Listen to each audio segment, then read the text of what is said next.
Hello, students, and welcome to our online English lesson number 84. Today, we are talking about gardens, and we're going to go over some of the famous gardens around the world. It's summertime, and we're probably spending a lot of time outside, and I know that you guys like spending time in your garden. Nurturing and growing your flowers, your vegetables, and maybe even some fruits too.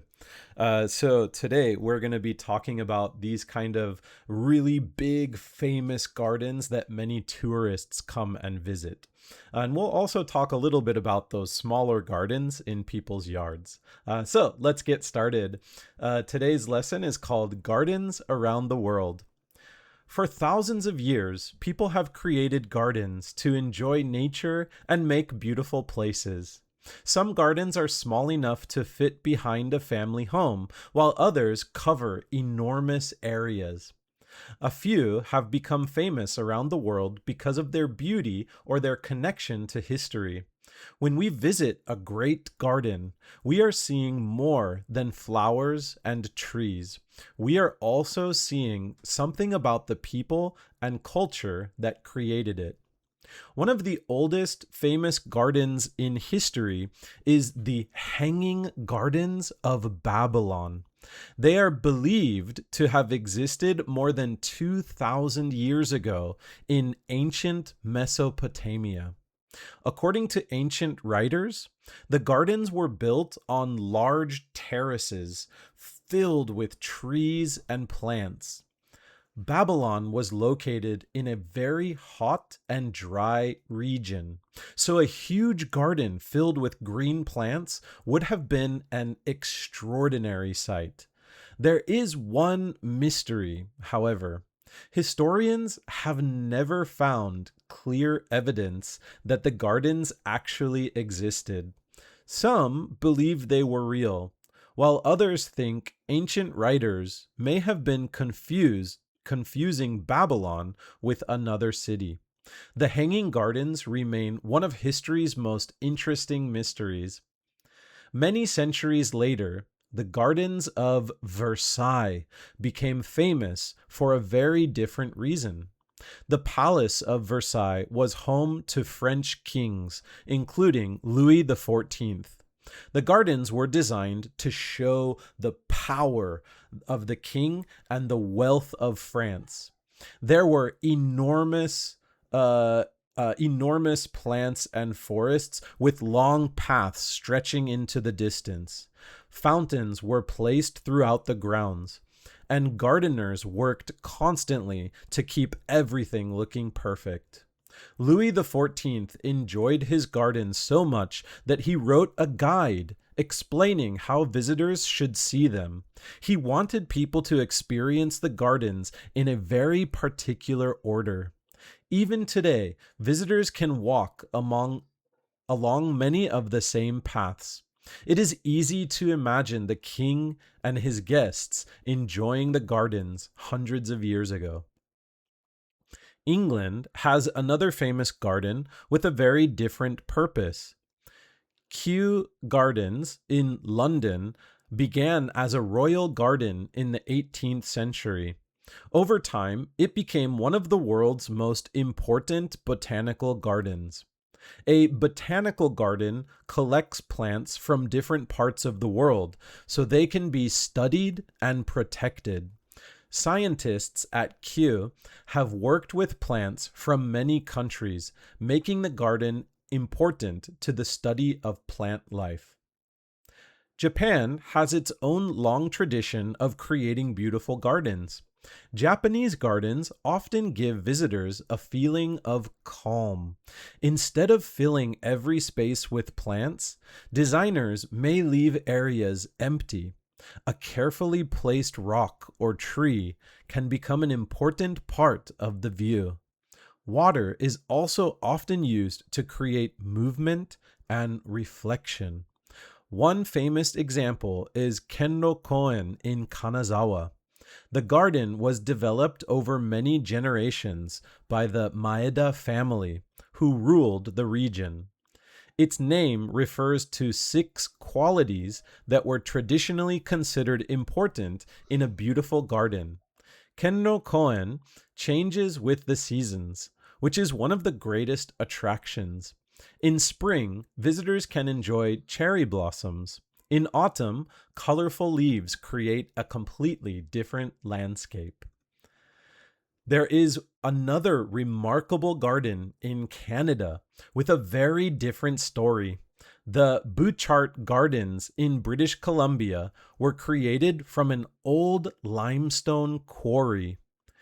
Jeannie Bouchart lived nearby with her husband, who operated the quarry. When the quarry was no longer being used, Jenny decided to transform the empty space into a garden. It was a huge project.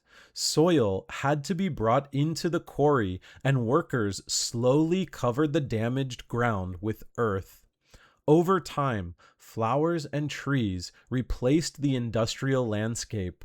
What had once been a large hole in the ground became a beautiful garden. Today, the Bouchart Gardens attract visitors from all around the world. Jenny's story is a wonderful example of how a person can look at an unattractive place and imagine what it could become.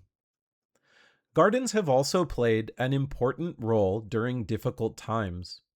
During the Second World War, many families in the United States planted what were called victory gardens.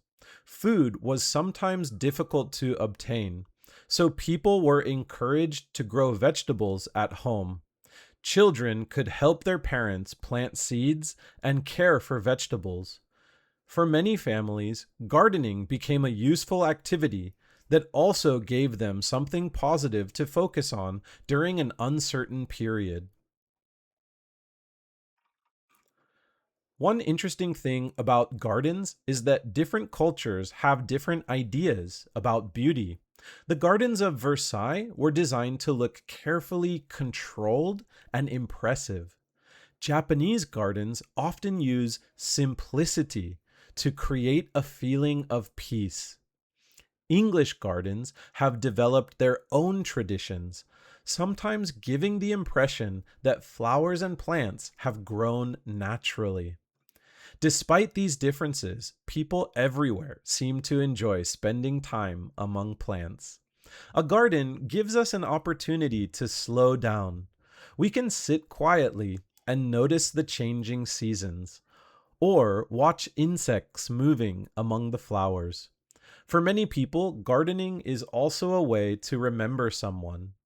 A particular flower may remind a person of a parent, a childhood home, or a special place from the past. Perhaps this is why great gardens continue to attract visitors. They give us a chance to step away from our busy lives for a while. They also connect us with people who lived long before us. When we walk through an old garden, we may be following the same path that another person walked hundreds of years ago. Great gardens are not simply beautiful places. Each one has a story. Some tell us about kings and queens, while others tell us about scientists or ordinary families. Some were carefully planned from the beginning, while others grew from an unexpected idea. Wherever we live, a garden can remind us to slow down and appreciate the natural world around us. All right, guys, thank you for listening to my essay today. I hope you guys enjoyed it. And now let's look at 5 vocabulary words and 5 discussion questions. Our first vocabulary word is terrace. Terrace. A terrace is a flat area built at a higher level. It is often like a large step. Our next word is botanical. Botanical is a word that is related to plants and the scientific study of plants. The next word is transform.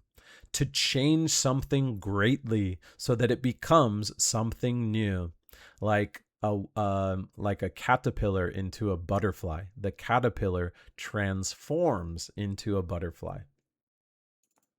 The next word is quarry. A quarry is a large hole or area where people remove stone from the ground. And our last term is industrial landscape. An landscape is an area that has been heavily affected by humans for production and factories. So, talking about the quarry, when they were finished digging in the ground for stone, the quarry looked like an industrial landscape. It's not very attractive. All right, and we have 5 discussion questions too. So, our first discussion question is: have you ever visited a famous garden before, and how was it? Please tell me about it. Number 2, did your family have a garden in the front or backyard when you were growing up? What kinds of plants grew there? Number 3, do you prefer a very organized garden like Versailles or a more natural garden, and why? Number 4, if you could visit one of the gardens in the essay, which one would you visit? And number 5, do you think gardening is a good hobby for older people? Why or why not? All right, everyone, I'm looking forward to your answers, and I'll see you guys again soon. Thank you for watching today's video. Bye.